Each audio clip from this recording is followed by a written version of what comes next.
시청자 여러분 안녕하십니까? 한밤의 기막힌 투자 주말 방송 진행을 맡은 전혜경입니다. 우리 한밤의 기막힌 투자 주말 방송에서는요. 주식 잘 알려주는 동네 백소 오빠라는 코너로 진행되고 있습니다.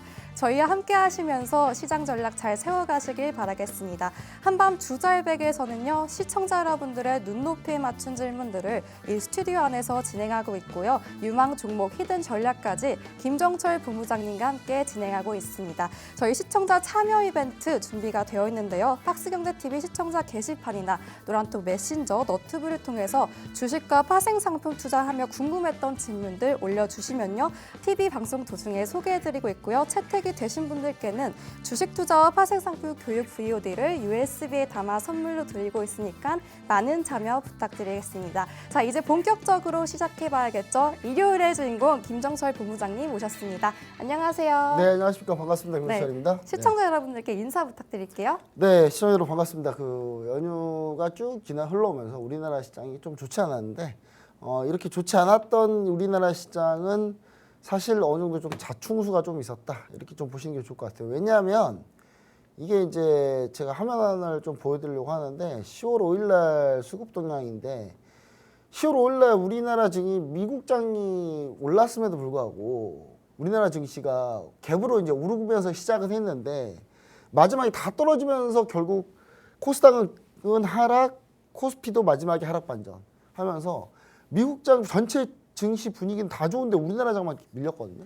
근데 이거는 왜 자충수냐고 제가 얘기하냐면 이건 지금 큰 거래소에서 옵션 만기 위클리 옵션을 만들었어요. 그러니까 위클리 옵션을 만들어가지고 매주 목요일 날 위클리 옵션 만기인데 이게 이제 무슨 이게 해지 수단이나 뭐 이런 거를 뭐 제공하기 위해서 했다고 하지만 이게 외국인 투자자들 그냥 놀이터예요, 놀이터.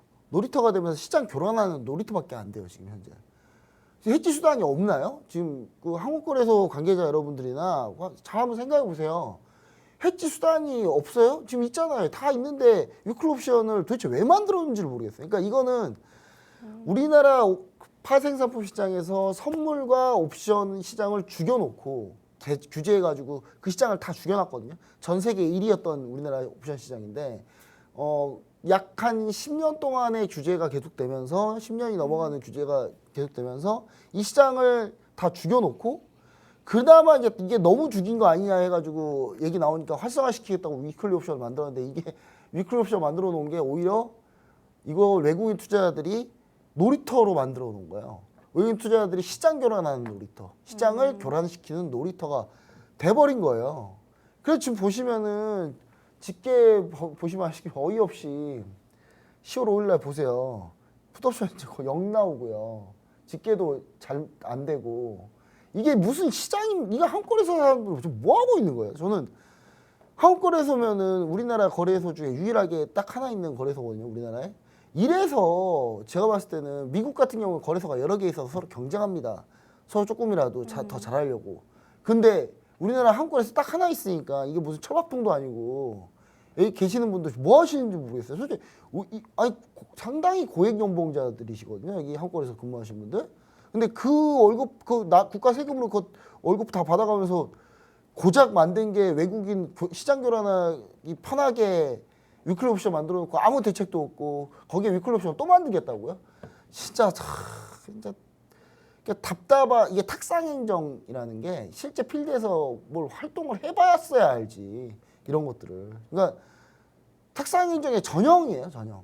그러니까 결국 우리나라 증시가 어제 반등이 나왔어야 되는데 못 나왔다. 어제라는 얘기는 10월 6일 오늘이 지금 방송한 날이 10월 6일이고 여러분 방송 본 날이 10월 8일입니다. 그리고 제가 어제라고 얘기한 10월 5일인데 10월 5일 날 목요일 날 우리나라 지수 밀린 거는 오로지 딱 한국거래소가 위클리 옵션 잘못 만든 거 그거밖에 없어요, 이유가.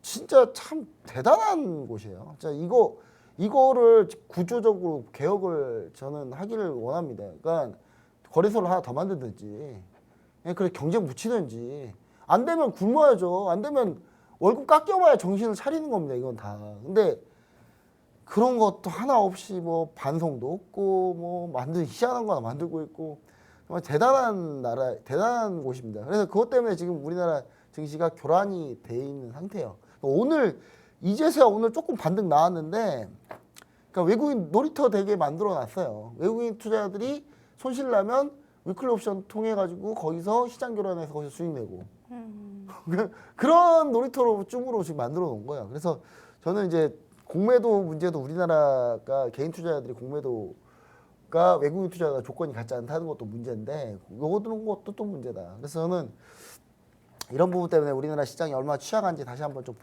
보게 된 하루가 이번 주가 아니었나 이런 생각을 하면서 그렇게 뭐 잘 지냈다고 얘기는 드리겠는데요. 예. 시장 보니까 마음 편하게 지내진 못했습니다. 네. 네, 알겠습니다. 본격적인 질문 시작해 보도록 할게요. 올해 하반기에 뜨거운 감자였죠. 바로 로봇 테마 증시에서 주목받으면서 일각에서는 두산 로보틱스 따따블 갈 수 있을지 기대를 할 수 있다는 의견도 나왔었는데 생각보다 지지부진한 흐름 보이면서 일각에서는 상장과 함께 로봇주 재료 소멸이라는 이야기가 나오고 있습니다. 본부장님 의견 어떤지 정말 궁금합니다. 네.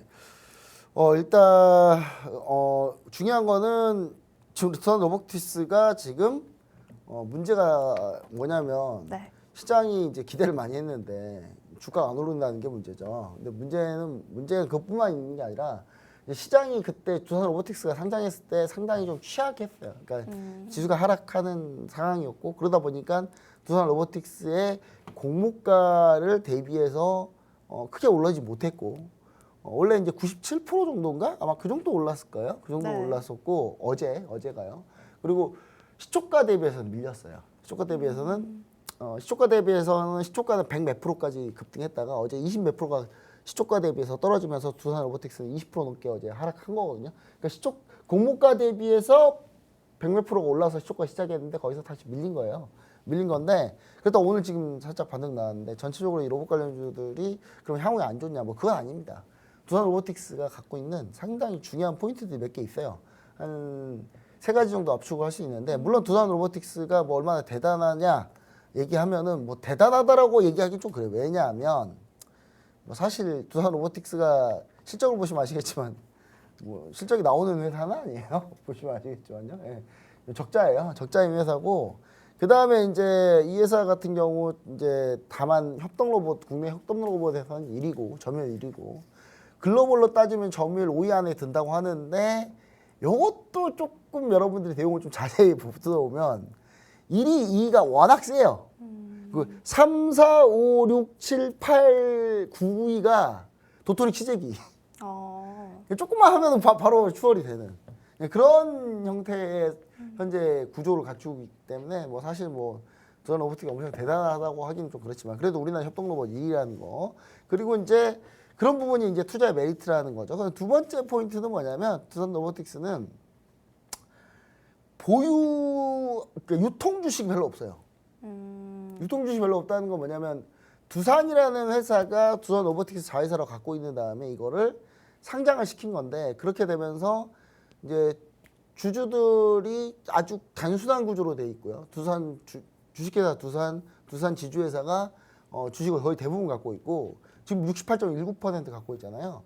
근데 그리고 나머지 이제 기관 투자자들이나 이런 투자자들이 일부 갖고 있는데 유통할 수 있는 주식은 지주회사 두산이 그러니까 매도할 수 있는 주식은 하나도 없어요. 주식회사 두산은 지주회사 두산은 무조건 여러분 어떻게 하는데 이 회사는 두산 로보틱스 유상증자할 때마다 지분이 희석될 거기 때문에 그거 감안하면은 50%대 유지한다고 생각하면은 사실 두산은 여기서 주식을 매도하지는 않을 겁니다. 그러면 이제 유통 주식은 아니죠. 그러면 이제 일부 기관들의 비유통 주식까지 다 합치면은 실제 유통되는 주식은 20% 정도. 예. 여기 유동 주식 비율이 29%라고 써져 있잖아요. 29%인데 저 이거보다 좀 더 낮다고 보고요. 그래서 일단 거래되는 전체 유동 주식이 많지는 않다. 그러면 희소성이 있다라는 거죠. 그 다음 세 번째 포인트는 지주회사 두산 포함해서 두산 로보틱스를 갖고 있는 주요 주주들은 전부 다 1년 내에 매도 못하게 돼 있어요.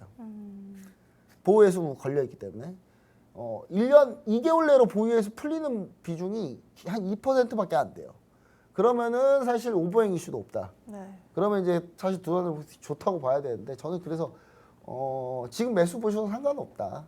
근데 다만 두산 로보틱스가 이렇게 잘 이제 상장이 되면서 다른 로봇 관련주들은 제가 급락할 거라고 제가 얘기 드렸잖아요.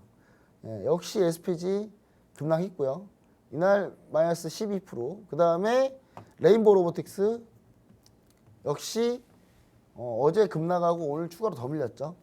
이유는 이런 거죠. 펀드 매니저의 입장에서 봤을 때는 로봇 섹터에다가 예를 들어서 한 100억을 투자한다고 하면은 이 100억을 지금까지는 다른 로봇주로 다 갖고 있었겠죠. 근데 두산 로보틱스가 딱 상장이 됐어요. 그 상장이 되면 시장 비율만큼 두산 로보틱스 주식을 무조건 사줘야 되는 거죠. 그럼 사줄 때 뭘로 사줍니까? 레인보우 로보틱스, SPG 이런 종목들 팔아서 사야죠. 그래야 이제 진짜 비중을 맞추니까. 섹터 비중 맞추니까. 그래서 제가 두산 로보틱스 상장하면은 무조건 떨어진다고. 그러니까 그 전에 매도하시라고 제가 그렇게 얘기했던 거는 이런 거 때문입니다. 그래서 이제 결국은 이런 이슈까지 지금 반영이 되고 있는 상태다. 그리고 추가적으로 그게 더 반영될 수도 있어요. 그러니까 당분간 로봇 관련주는 보진 않는데 다만 두산 로보틱스는 지금 신규 접근 가능하다. 그래서 그렇게 좀 판단하고 보시면 좋을 것 같고 로봇 관련주가 결국은 잘 되려면 결국은 로봇 관련주는 정부 정책이 좀 뒷받침돼야 된다. 예. 근데 정부 정책이 뒷받침돼야 되는데 정부 정책이 그럼 어떻게 뒷받침되느냐? 내년에 총선이 있죠. 예. 내년 총선이 있는데 내년 총선에서 로봇 관련 산업을 정책을 양당에서 다 하겠죠. 예. 네. 이게 나쁜 건 아니니까. 하면 좋은 거잖아요.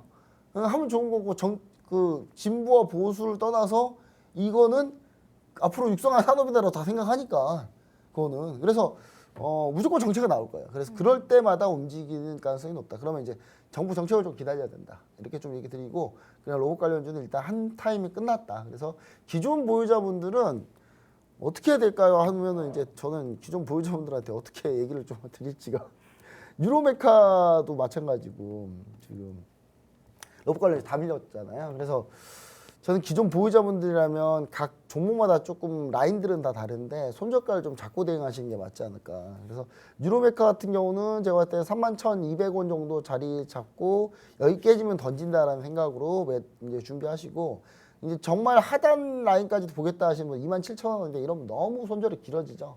그래서 이제 여러분들 한 요 라인대로 좀 보시면 좋지 않을까라고 생각을 하고요. 나머지 종목도 다 대응 전략들이 있는데 SPG나 레인보우 로보틱스 같은 경우는요, 여러분 내가 좀 중장기로 투자하겠다고 생각하시면은 굳이 매도할 필요는 없습니다. 근데 내가 좀 단기간에 수익률 뽑고 근데 레인보우 로보틱스랑 SPG를 매수하는 사람 중에 중장기로 매수하시는 분은 거의 없어요.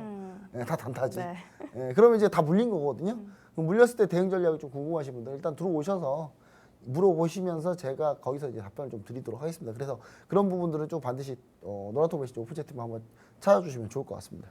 네, 로봇 관련주 코멘트 더 알아보고 싶으신 분들 저희 하단에 번호 나갈 겁니다. 샵 3989로 주절백 3글자 보내주시면요. 저희 노란톡방 안에서 전략 잘 세워가시면 좋을 것 같습니다. 그럼 노란톡방 안에서 저희 한 주간 동향 한번 살펴보겠습니다. 저희 방송은 녹화로 진행되고 있다는 점 꼭 참고 말씀 부탁드리겠고요. 저희 노란톡방 메신저 주요 내용 한번 들어보도록 하겠습니다. 네, 일단 제가 여러분 지난주에 이제 가지고 나온 자료를 오늘 제가 다시 한번 쓰고 있어요. 왜냐하면 뭐 이게 그럼 제 탕입니까?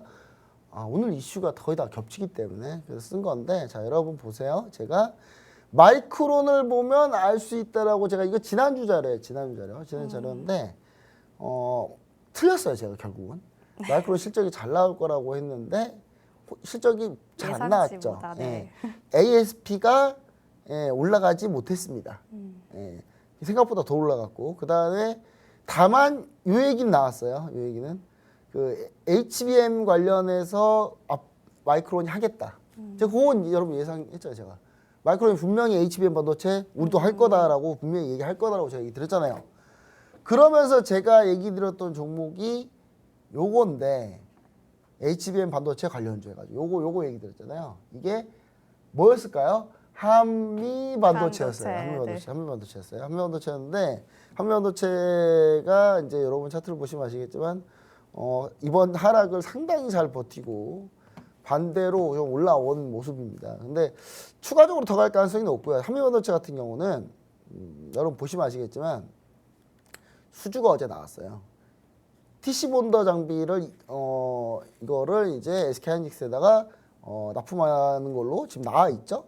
그리고 요거는 엔비디아가 SK하이닉스한테 HBM 반도체를 내놓으라고 하니 사겠다고 하니 SK하이닉스가 장비를 한미반도체에다 넘긴 거거든요. 그러면 이 삼성전자는요? 그럼 삼성전자가 예를 들어 삼성전자가 엔비디아하고 계약을 해요. 그럼 삼성전자가 가만히 있을까요?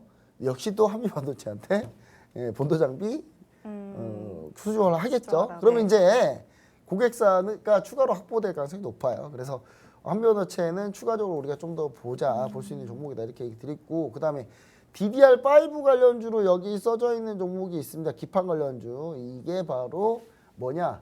심택입니다. 심택. 여러분 심택이 과연 어떻게 됐을까요? 심택. 자, 심택. 자,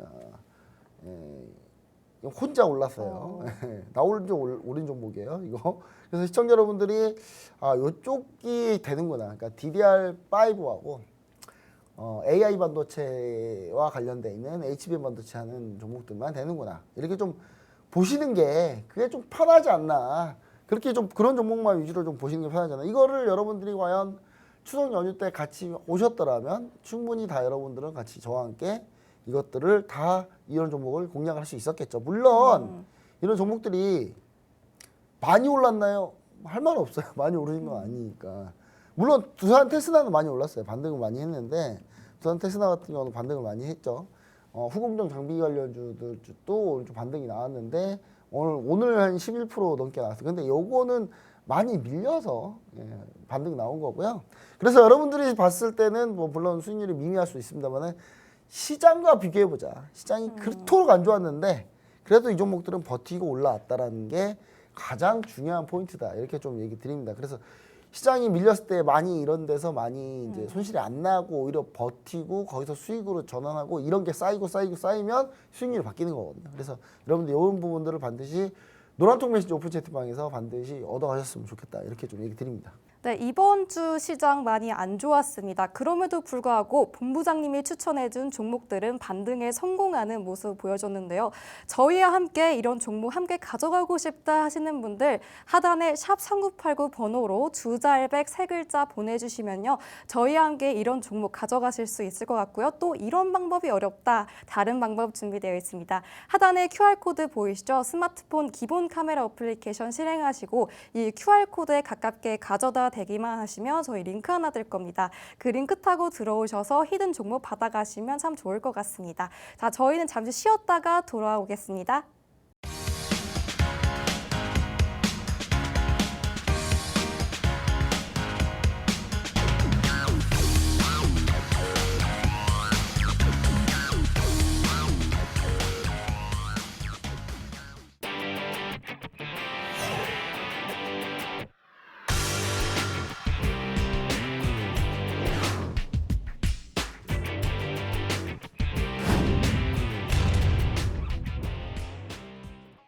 지금 가장 핫한 종목에 관한 이슈에 관한 내용 짚어보는 시간 갖도록 하겠습니다. 저희 러시아 우크라이나 전쟁 아직 끝나지 않았는데요. 우크라이나군은 최근 수주간 미사일과 드론 등으로 크림반도를 집중적으로 공격했습니다. 러시아는 크림반도에 흑해함대 일부를 철수한 것으로 알려져 있는데 우크라이나군의 공세에 따른 해석으로 분석되고 있습니다. 자세한 우크라이나 러시아 전황과 함께 투자 아이디어 한번 들어보도록 하겠습니다. 네, 뭐 우크라이나 러시아 전쟁이 이제 뭐 사실 크게 변함이 없어요. 지금 변함이 없는 상태인데 한 가지 포인트는 뭐냐면 과연 미국 대선이 어떻게 흘러가냐에 따라서 우크라이나 러시아 전쟁이 언제 끝나느냐가 아마 결정나지 않을까 이렇게 생각을 하는데 미국 대선에서 트럼프가 지금 현재 공화당 쪽에서는 지금 상당히 유력 주자가 돼 있는 상태인데 사실 이것도 참 특이한 게 뭐냐면 미국은요 원래 대통령 선거 한번 나가다 떨어지잖아요.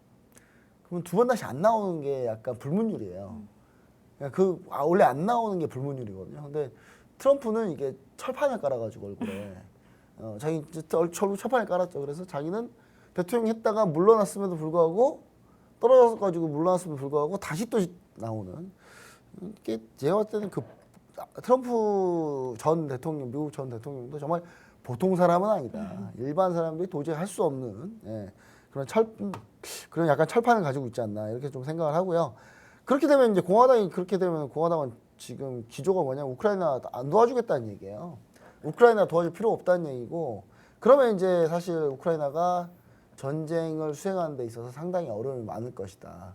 그러면 전쟁이 그럼 빨리 끝나느냐? 오히려 저는 그러면 전쟁이 안 끝난다고 봐요. 왜냐하면 러시아가 더 공세를 할 거기 때문에 무기 보급이 끝나면 끊겨버리면 그러면 이제 사실 이 전쟁은 이제 이제 좀 심각하게 흘러갈 가능성이 높은데 반대로 미국 민주당이 만약에 됐다 나가면 이제 전쟁은 좀 아마 여기서 끝나가지 않을까. 왜냐하면 계속 도와주겠죠. 지금 계속 도와주는데도 지금 약간 뭐라고 할까 약간 자꾸 이제 우크라이나가 주변국들하고 좀 사이가 좀 안 좋아요. 또 폴란드도 우크라이나 곡물 때문에 지금 국가 경제가 안 좋다라고 하고 있고 자국 농산물이 안 팔리는 거기 때문에 그리고 이제 예전에 한 번도 안 도와주고 오히려 뭐라 했던 헝가리나 뭐 이런 나라들도 지금 우크라이나 싫다 뭐 원래 싫은 건 알고 있는데 다들.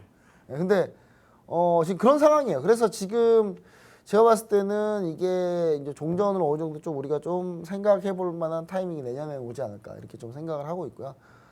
저는 이제 다른 면에서 결국 정의가 이긴 게 제일 좋은데 정의가 이긴다고 하면은 결국 러시아가 져야지 맞죠. 러시아가 먼저 쳐들어왔으니까 져야지 맞는데 저는 그냥 인류애적인 측면에서는 빨리 전쟁 끝났으면 좋겠다. 저 사람이 좀 더 이상 여기서 안 죽었으면 좋겠다는 게 이제 제 생각이고요. 그런 이제 의미에서 이제 투자 아이디어를 좀 모아 보도록 하겠습니다. 지금 첫 번째 투자 아이디어를 보자면 유가예요, 유가인데 지금 이제 WTI를 기준으로 한번 볼게요. WTI 기준으로 보면 지금 WTI가 지금 급전직하하고 있죠. 네. 네. 여러분 제가 이거 지난주에 얘기 드렸죠? 여러분? $100 못 간다. 네, 이렇게. 네. 갈 수 없다. 네.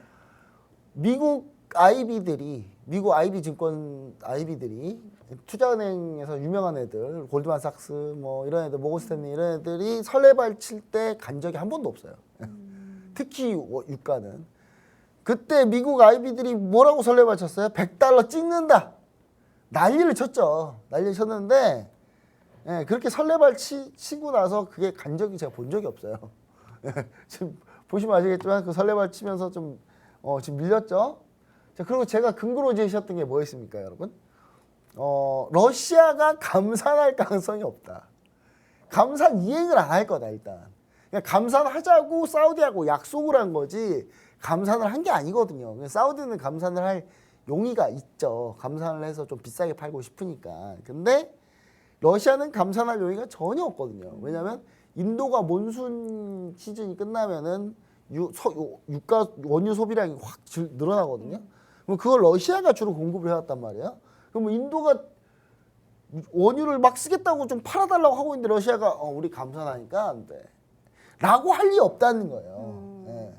러시아가 감산 이행할 가능성이 아주 높지 않기 때문에 그래서 저는 떨어질 거라고 봤는데 역시 급전직하고 있습니다. $80 초반까지 밀렸어요.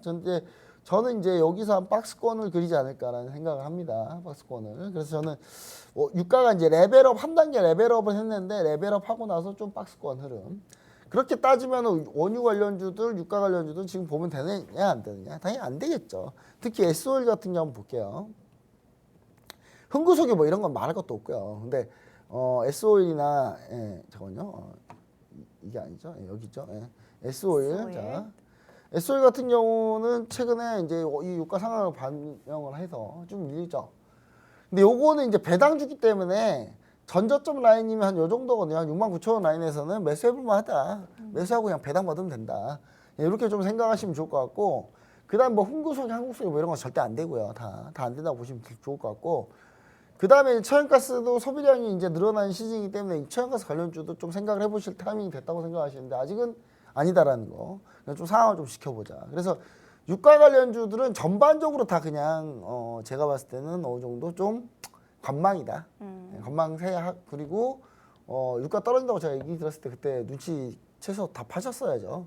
그리고 그 다음에 이제 좀 보자면은 유가가 곡물 같은 경우는 이제 더 이상 볼 건 별로 없고요. 그 다음에 또 이제 있는 게 우리가 우크라이나 재건 관련주들, 네옴시티 관련 뭐 이런 관련 종목들인데 저는 상당히 좀 괜찮다고 보고는 있었던 섹터인데 최근의 흐름이 뭐 이렇습니다. 최근의 흐름이 현대 HD 현대 인프라콜 한번 볼게요.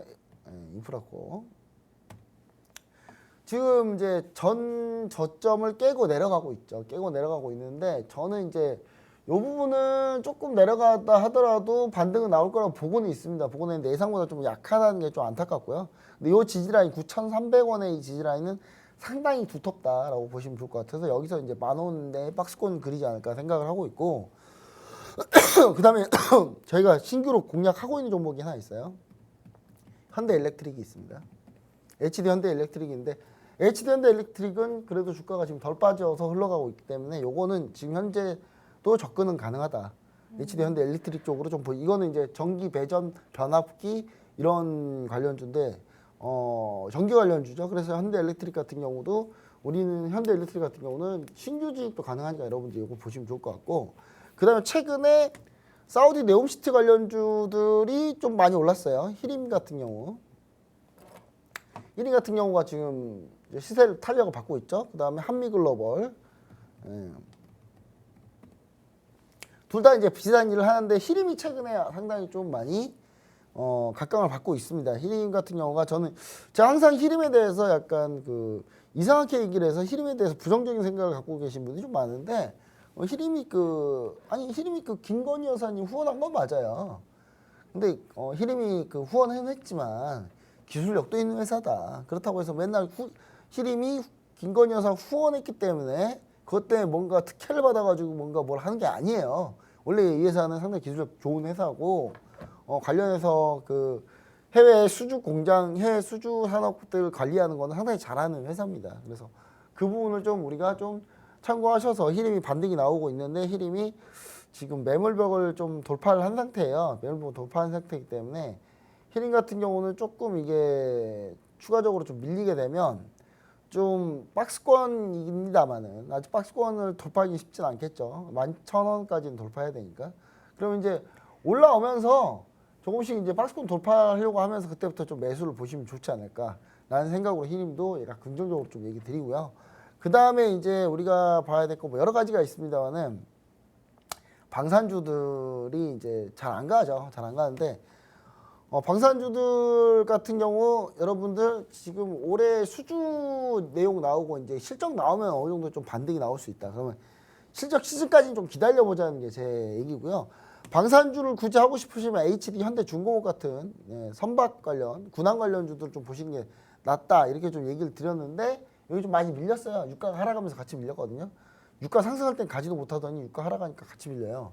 기분이 많이 좀 나쁘죠. 근데 HD 현대중공업 같은 경우는 이제 추가적인 수주 모멘텀이 있으니까 가스전 카타르 가스전 관련해서 LNG 수주 관련 가능성이 있어요 분명히. 근데 이 부분은 이제 한국조선해양 같은 지주회사 중간 지주회사인 한국조선해양이 조금 담당하는 거 아니냐 뭐 이런 얘기들이 있어서 근데 이것도 마찬가지 주가 밀렸어요. 근데 그래서 이거 바닥 잡을 때는 아마 카타르 얘기가 나오면서 바닥을 잡을 거니까 이건 조금 더 지켜보시면 좋을 것 같고 그다음에 방산주 전체적으로 지금 이제 매도인 상태고 그리고 이제 이번 주 여러분들 이 방송을 보기 바로 전날에 아마 그 한국화약에서 한국화약이 하나가 줄인 거예요. 한국화약을 줄인 게 하나가 어제 여러분 방송을 보고 있는 날짜가 10월 8일이겠죠. 10월 7일 날 어제 여의도에서 불꽃 축제 했어요. 하나. 그래서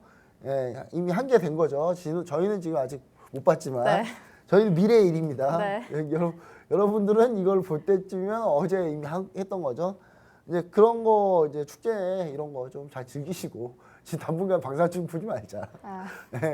그냥 축제만 좀 즐기시자. 근데 뭐 굳이 추운데 밖에 나올 필요는 없으세요. 뭐 그냥 집에서 보셔도 되고 남 찍어놓은 거 많이 돌아다니는 거 많이 있으니까 좀 보시고 좀 그렇게 하시면 좋을 것 같다. 그 다음에 마지막으로 이제 이게 신재생 에너지 관련주들인데 자 지금부터는 하나솔루션 등 하나솔루션 마찬가지고 그 다음에 이게 종목이 지금 완전 거의 뭐 그냥 너무 밀렸네요. 약간 커브죠 커브. 이게 약간 에이징 커브도 아니고 이게 나이 먹어서 밀린 것도 아니고 쭉 밀리고 있습니다. 근데 하나솔루션은 지금 큰 기로에 와 있죠. 미국 민주당이 이기면 또 반등인 거고 공화당이 지지를 좋으면 이거 밀립니다. 이제 그런 상황이에요. 그래서 하나솔루션은 약간 정치적 이슈에 좀 현재 강하게 매몰되어 있는 상태다. 이렇게 좀 보시면 좋을 것 같아서 보유자분들은 일단 홀딩 매도할 필요는 없어요. 홀딩인데 이제 근데 평가들이 좀 달라서 이게 문제가 이게 뭐냐면 지금 보시면은 이제 한화가 이렇게 돼 있잖아요. 한화가 딱 돼 있는데 이 한화를 한화에 원래 김승현 회장님이 원래 회장님이시잖아요. 근데 이 한화의 그 누구라고 제가 얘기는 못 드리겠습니다만은 얘기를 드리기가 좀 그래요. 누구라고 얘기 드리 하나의 첫째 아들이 있어요. 근데 네. 이분이 상당히 훈남이시고 잘생기셨고 키도 크시고 학벌도 어마어마하시고 뭐 거의 엄친아예요. 근데 이분 명성이 한참 잘 나가다가 지난번 그 전기 트럭 사태 네. 때 이상한 데 투자해가지고 거기서 좀 까먹은 게 좀 있습니다. 이렇게 까먹은 게 좀 있는데 일단 한화라는 회사는 방산주하고 그 다음에 여러 가지 이쪽 주로 이 포인트들 중에 뭐 태양광, 신재생 다 엮여있기 때문에 한화를 좀 열심히 좀 보시면 좋지 않을까라는 생각으로 얘기를 드리는데 이건 다 정책 관련주들이기 때문에 여러분들이 정책 판단을 좀 해야 된다 이렇게 좀 얘기를 드립니다. 최근에 전기차 별로 안 좋죠. 신재생도 안 좋죠. 유가가 떨어지니까 다시 신재생 안 그래도 안 올랐는데 유가 떨어지니까 같이 떨어지는 억울한 종목이죠. 근데 이런 것들은 좀 시간이 좀 많이 기다려야 되지 않을까 이렇게 좀 다시 한번 얘기를 드립니다. 네, 유가, 재건 관련주, 방선주 관련주까지 함께 알아봤는데요. 나는 이런 거 모르겠고 히든 종목 받아서 큰 수익 내고 싶다 하시는 분들 하단에 샵 3989 주잘백 세 글자 보내주시면요. 저희와 함께 큰 수익 가져가실 수 있습니다. 저희 시황 이슈 나머지 한번 알아볼게요. 연휴 동안 테슬라 인도량 발표가 나왔었는데 예상보다 부진하게 나왔었습니다. 이 실적에 대해서 공장 업그레이드를 위해 가동을 멈췄다 뭐 이런 얘기가 나오더랐는데 또한 현대차, 기아, 테슬라 충전 기술 도입 이런 뉴스까지 나왔거든요. 국내 전기차 그리고 자동차 소부 장주 관련 어떻게 보면 좋을까요? 자, 이것도 이제 말을 어떻게 끼워 맞추느냐. 네. 약간 이런 느낌이에요. 왜냐면 테슬라가 지금 제가 이제 보니까 제가 지난주 자료를 보면은 이거 지금 타임머신으로 한번 갈게요. 지난주 제가 이렇게 했어요. 테슬라 너무하죠 하면서 이렇게 했는데 8월 유럽 자동차 판매 테슬라 제약원은 현대차, 기아 점유율 하락했다라고 얘기 드렸고 테슬라가 이번에 인도량을 예상치를 하회할 거라고 제가 얘기 드렸잖아요. 근데 하회했고요. 요게 조금 갭이 좀 있었어요. 근데 테슬라가 얘기했던 거는 우리 공장 다시 리셋하느라고 좀 그래서 인도량이 좀 준 거다. 거짓말 하지 마요. 여러분. 테슬라 여러분 거짓말 하지 마세요. 어차피 잘 안 팔리니까 그때 리셋한 거잖아요. 아니 그게 맞아요. 그게 맞는 얘기예요. 근데 그리고 지금 테슬라가 인도량을 발표하고 나서 BYD 중국의 BYD가 인도량 발표했거든요. 네. 테슬라가 아마 다음 분기면은 중국 BYD에 밀립니다. 밀릴 가능성이 높아요. 그래서 테슬라가 전기차 판매량 1위에서 내려올 가능성이 높습니다. 중국 물론 BYD 전기차는 저는 타고 싶지 않아요. 저는 타고 싶지 않고 그냥 테슬라 전기차도 별로 타고 싶지 않은데 중국 BYD 전기차면 더 타고 싶진 않아요.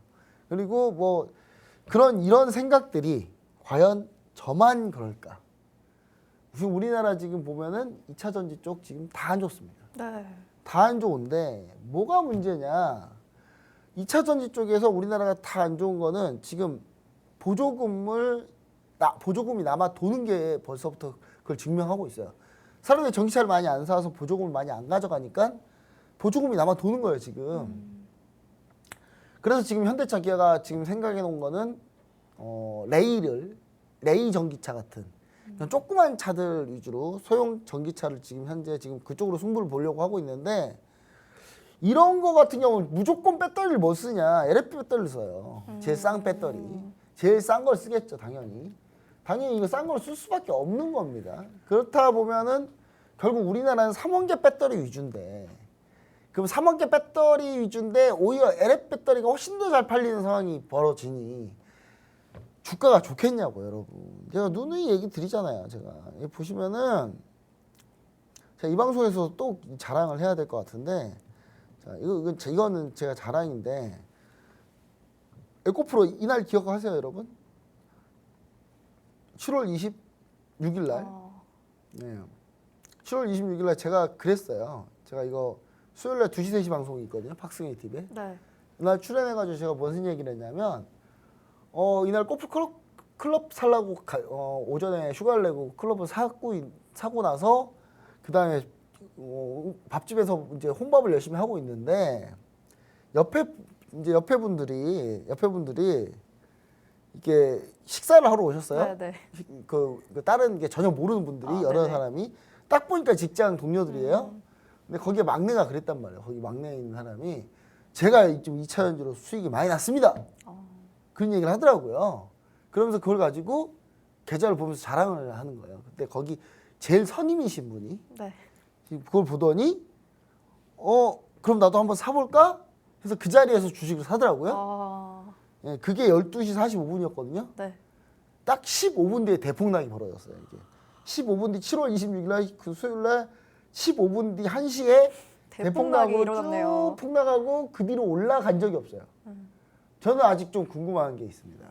그때 그 말단 직원은 과연 아직까지 살아 있을까? 약간 이런 생각이 있고요. 제가 이날 TV 방송 가서 뭐라 했어요, 제가. 급락할 지금- 거다. 네. 지금 내가 그게 여의도도 아니고 송파에서 밥을 먹고 있는데 옆에 사람이 주식 얘기한다? 이러면 끝난 거예요, 다.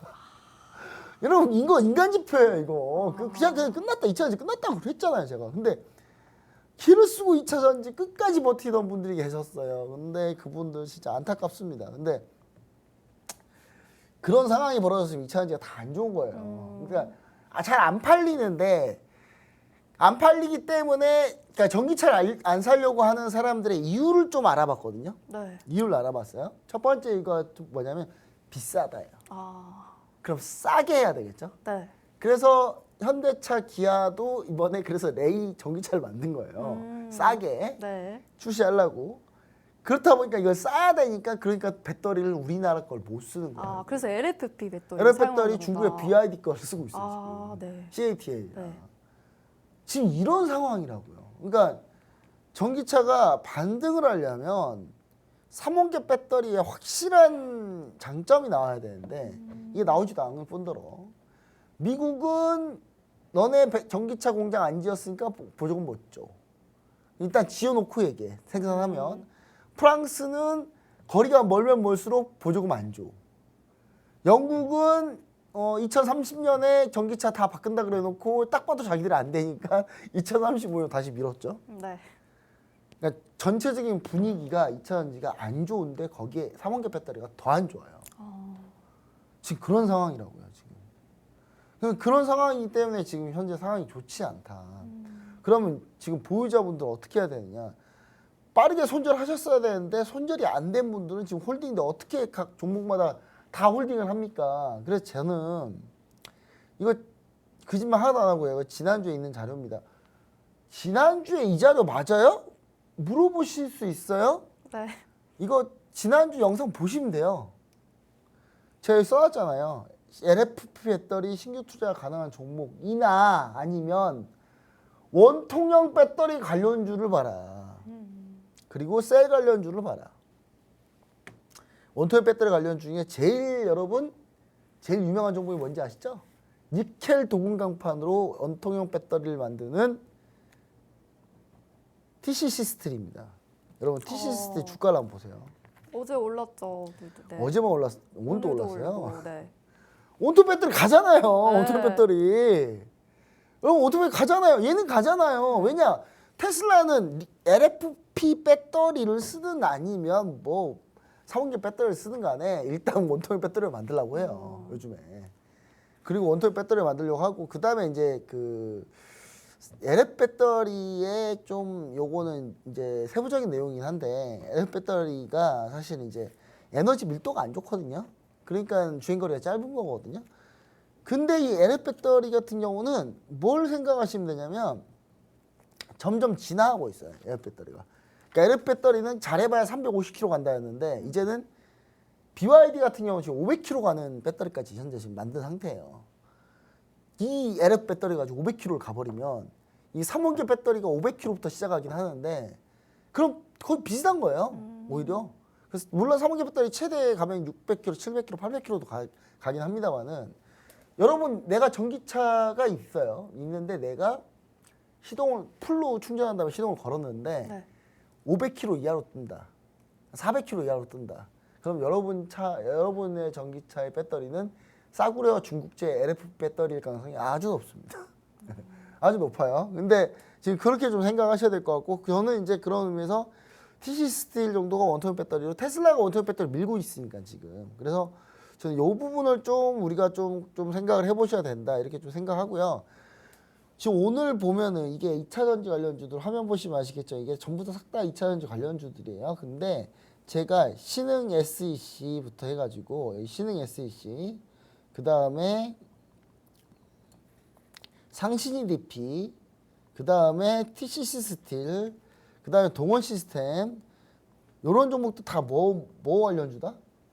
다 원통형 배터리 관련주야. 그러니까 이런 거를 보시는 게 맞다.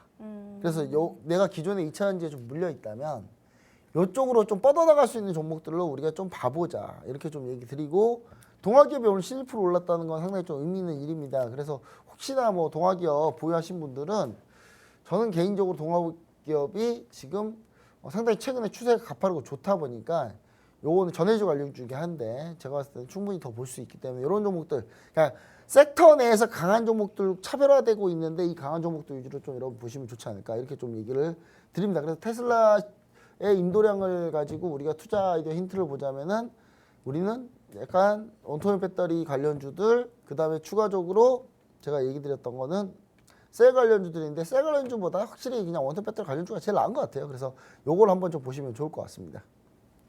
네, 좋습니다. 2차 전지 관련주 물려 계신 분들은 원통형 배터리 한번 봐라 이렇게 말씀하셨는데 지난 방송이었죠. TCC 스틸 저희 히든 종목으로 가져왔는데 급등했습니다. 이렇게 급등할 수 있는 종목 선취매하고 싶은 분들 저희와 함께 하시면 정말 좋을 것 같은데요. 하단에 샵 3989 번호로 주잘백 3글자 보내주시면요. 저희와 함께 하실 수 있을 것 같습니다. 자, 좋습니다. 다음 토크 한번 넘어가 보도록 할게요. 저희 한번 화장품 관련주 최근에 많이 상승했는데 다시 하락 추세로 돌아섰거든요. 향후 전망 어떻게 보시나요? 이게 이제 뭐냐면 국정절 연휴하고 이거를 좀 사람들이 기대를 많이 했어요. 네. 그 국정절 연휴 때 중국 사람들이 좀 많이 오겠다. 근데 문제가 뭐냐면 의외로 중국 사람들이 많이 안 왔어요. 많이 안 왔는데 참 희한하게 제가 어디 가면 거기는 중국 사람이 많더라고요. 그러니까 난 중국 사람이 많이 온 줄 알았어요. 제가 이제 이제 연휴 동안에 어딜 갔냐면 약간 이제 가을이 또 이게 대하 시즌이잖아요. 대하 먹으러 한번 갔다가 대하 먹으러 갔는데 중국 사람들은 중국에서 대하를 먹으면 되는데 왜 대하 축제를 중국 사람들이 많이 와 있더라고요. 그리고 나서 제가 이제 그 워터파크를 갔어요. 워터파크를 갔는데 이 워터파크가 근데 추석이라서 워터파크에 그 외국 노동자분들이 정말 많더라고요. 그분들은 이제 우리나라 가시잖아요. 네. 그러니까 우리나라에서 일하시는 분들인데 우리나라 시니까 어디 갈 데가 없으니까. 근데 이게 너무 단체로 오셨어요. 보니까 이게 다 같이 티를 맞춰가지고 입고 오셨는데 한 100몇 명이 티를 맞춰서 입고 오셨더라고요. 그래서 이제 그쪽을 좀 피해서 가고 있는데 피하려고 피한 건 아니고요. 이렇게 워터파크가 사람 붙여가면 좀 재미없잖아요. 좀 혼자 놀고 싶은데. 그래서 이제 가고 있는데 그쪽이 좀 한적하더라고요. 한적해서 열심히 놀고 있는데 주변 분들이 다 중국 분들이 있더라고요. 다. 일단 전 그래서 중국 사람들이 이번에 국정절 중국 사람들은 국경절이고 우리나라는 추석인데 추석일 때 저는 많이 오신 줄 알았어요. 네. 근데 많이 안 오셨더라고요. 예상보다도 많이 안 왔다. 그것 때문에 이제 화장품 관련주들이 좀 밀렸는데 그게 빌미가 됐죠. 특히 그리고 VT 같은 종목은 화장품 관련주에 정말 강했던 종목인데 이 종목 같은 경우가 추세를 깼어요. 지금 현재 추세를 깬 상태고 그러니까 VT 꺾이니까 마음이 편하고 너무 좋네요. 왜냐면 제가 이거 너무 일찍 수익 실현했는데 네. 이거 14,000원대 수익 실현했거든요. 근데 이게 2만 원을 갔으니까 제가 10,000원에 매수했거든요. 네. 근데 2만 원 갔으니까 원래 2배 먹을 걸 그냥 꼴랑 40% 수익 내고 끝내버린 건데 근데 지금 하락 하니까 너무 기분이 좋아요. 근데 이 VT가 그럼 하락을 멈추고 돌리냐? 이건 아직 모릅니다. 그래서 VT는 지금 매수하시면 안 되고요. 그리고 이제 나머지 화장품 관련 중에 좀 강했던 것들 중에 실리콘2 같은 경우를 한번 볼게요. 자, 실리콘2가 7%가 급등했죠. 네. 오늘 7% 급등했어요. 제가 사실 그 노란통 메시지 오픈 채팅방에 이런 얘기를 남겨드렸어요. 오히려 중국 사람들이 많이 안 왔으니까 그럼 화장품 오프라인 사는 거 말고 원래 온라인 역직구하는 실리콘2가 더 잘 되지 않겠냐. 그게 불과 어제입니다. 오늘 바로 7% 올랐잖아요. 오늘 그렇죠? 자, 원래 실리콘2는 원래 역직구였기 때문에 중국 사람들이 한국에 오면 악재인 거예요. 그게 오면 가서 사니까. 네. 그러니까 온라인 자기네에서 사야 되는데. 근데 많이 안 왔다. 그랬더니 이제 결국 요게 올라간 거죠. 그 다음에 뭐 CNC 인터내셔널이 저는 개인적으로 좀 괜찮다고 보였던 종목인데 좀 주가가 좀 안 가고 있어요. 안 가고 있는데 일단 화장품 관련주들이 좀 최근에 조정을 많이 받았고 중국 관련주들 중에서도 파라다이스가 투심이 상당히 안 좋아지면서 급전직하했죠. 지금 이거는 파라다이스는 10월 4일 날 수요일 날 연휴 끝나고 개장하자마자 폭락한 그런 상태인데 저는 파라다이스나 뭐 이런 종목 괜찮다고 봅니다. 그래서 지금이라도 파라다이스는 매수해도 늦지 않는다라는 얘기를 좀 드리고 싶고요. 그 다음에 여러분들이 이제 주로 이제 이런 것들을 쭉 보셨을 때 과연 중국 관련주들이 그럼 되는 거냐 안 되는 거냐에 대한 고민이 많으실 거예요. 근데 저는 결론적으로 중국 관련이 된다고 봅니다. 그 지금 중국 사람들의 머릿속에는 한국이 싫어요. 근데 일본도 싫어요. 근데 요즘에 일본도 싫고 한국도 싫지만 요즘 일본이 후쿠시마 오염수 방류한 대로 일본이 더 싫어졌어요. 그걸 네. 보면 뭘 알 수 있느냐. 한일전 곧 우리나라 여러분이 이제 이 방송을 볼 때쯤에는 결과를 알고 네, 있을 겁니다. 결과 알고 있어요. 네. 네, 아시안 게임 축구 결승전이 있죠. 네. 한일전인데 응원하는 제가 중국 포털이나 중국 사이트 가봤어요.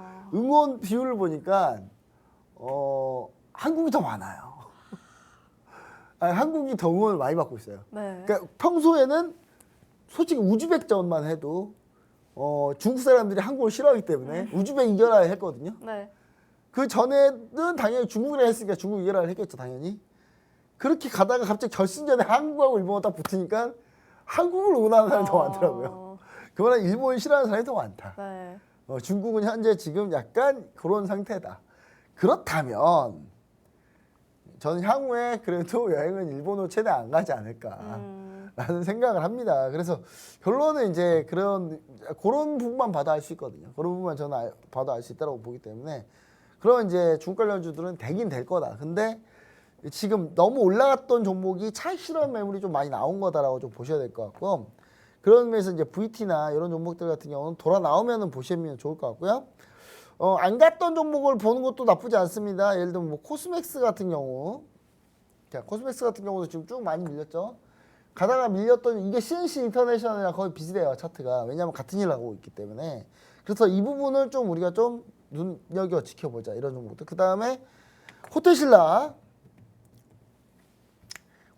급전 직하했습니다. 요거는 파라다이스랑 같은 궤를 같이 해요. 그래서 여러분들이 요걸 좀 위주로 좀 잘 보시면 좋을 것 같고 이런 것들을 좀 매수하신 다음에 연말까지 한번 지켜보시면 수익률은 좀 나오지 않을까 이렇게 좀 보고 있습니다. 그럼 뭐 어떤 걸 딱 집어서 삽니까? 그거는 노란통 메시지 오픈 채팅방에서 제가 이걸 우선순위를 좀 정해드릴게요. 중국 관련주들. 그럼 우선순위 정해드리면은 그 우선순위대로 여러분들이 보고 판단하시면 되지 않을까 이렇게 좀 얘기 드립니다. 네, 저희 중국 관련주 어떤 거 매수해야 될지 모르시는 분들 저희 본부장님께서 노란통 메신저에 순위를 정해주셔서 올려드린다고 합니다. 저희와 함께 하시면 이런 종목 받아가실 수 있는데요. 하단에 샵 3989로 주잘백 세 글자 보내주시면 될 것 같습니다. 자, 좋습니다. 오늘 한밤 주잘백 저희가 준비한 내용은 여기까지입니다. 본 방송에서 제공하는 정보는 투자 판단에 대한 참고 자료일 뿐이며 해당 종목의 가치 또는 상승 가락을 보장하지 않습니다. 시청해주신 여러분 고맙습니다.